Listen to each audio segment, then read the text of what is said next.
It feels like today's big man would rather embarrass himself at the line than to actually lower himself to try to do underhand, as your dad did it and shot over 90% from the line. If I took Drummond, I mean, all of these big men, DeAndre Jordan, and I just said, let's try underhand. Do you think they would do it if I said I can improve you to 65% as opposed to 50 or less than that?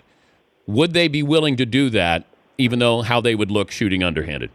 Well, I know Shaq tells me the story about when Dale Brown was coaching him at LSU, that he brought my dad to LSU and had the idea to have him go ahead and try to shoot the underhand thing, and he did for a day. And the funny thing is, Shaq tells the story, and he goes, man, I started to shoot the underhand. I made a couple free throws, but I was like, I'm not doing that. All right. Hey, okay, so you were better at it, but you're not going to do it. Isn't that crazy? It's a weird thing. It's a weird thing. I don't know what the connection is to not doing it.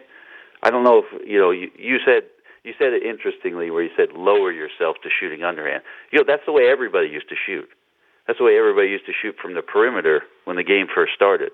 A lot of the guys from the outside would stop. If you go back to the old tapes, jump stop, two hands, get the ball at the waist and throw the ball towards the basket. And so, it's very peculiar that some guys or that nobody will adopt it. I think there's one college player at Louisville that shot it this year, underhand.